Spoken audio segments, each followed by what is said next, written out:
بسم الله الرحمن الرحيم. وإذ قال إبراهيم رب اجعل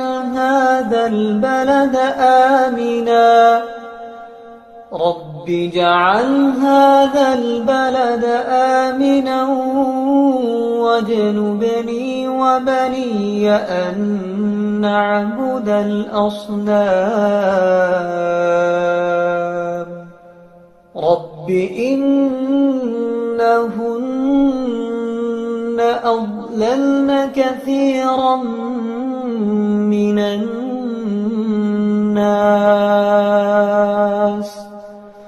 فمن تبعني فإنه مني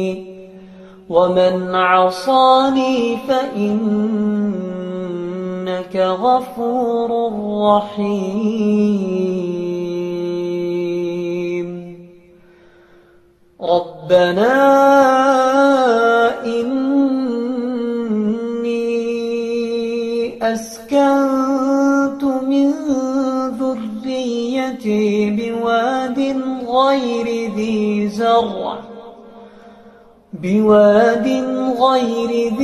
زرع عند بيتك المحرم ربنا ليقيموا الصلاة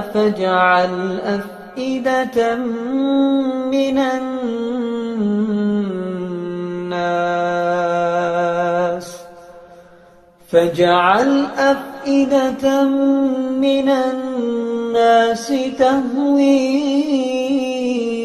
إليهم وارزقهم من الثمرات لعلهم يشكرون ربنا إنك تعلم ما نخفي وما نعلن وما يخفى على الله من شيء في الأرض ولا في السماء الحمد لله الذي وهب لي على الكبر إسماعيل وإسحاق إن ربي لسميع الدعاء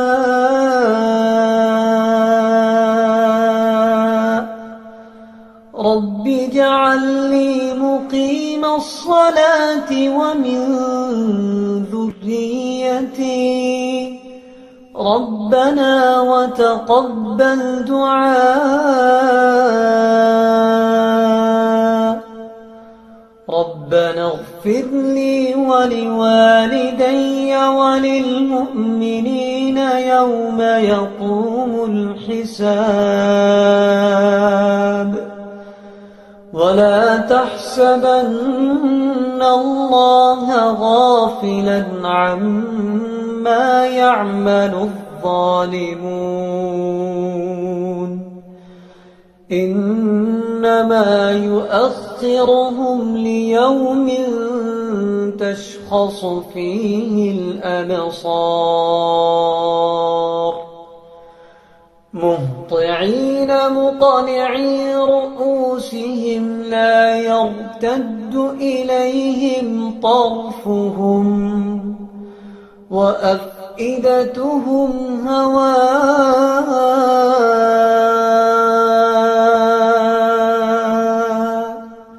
وأنذر الناس يوم يأتيهم العذاب فيقول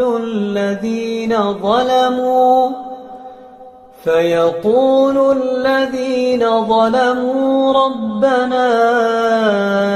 أخرنا إلى أجل قريب نجب دعوتك ونتبع الرسل أولم تكونوا أقسمتم من قبل ما لكم من زوال وسكنتم في مساكن الذين ظلموا أنفسهم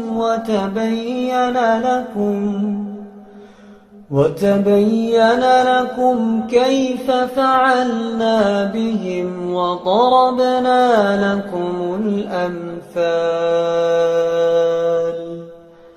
وقد مكروا مكرهم وعند الله مكرهم وإن كان مكرهم لتزول منه الجبال فلا تحسبن الله مخلف وعده رسله إن الله عزيز ذو انتقام يوم تبدل الأرض غير الأرض والسماوات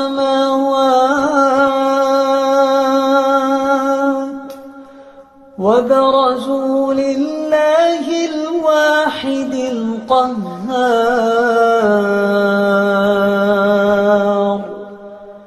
وترى المجرمين يومئذ مقرنين في الأصفاد سرابيلهم من قطران وتغشى وجوههم النار ليجزي الله كل نفس ما كسبت إن الله سريع الحساب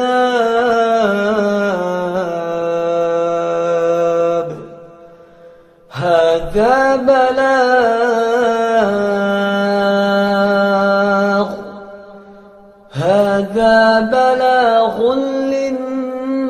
للناس ولينذروا به وليعلموا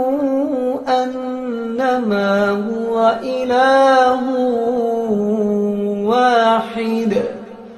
وليذكر أولو الألباب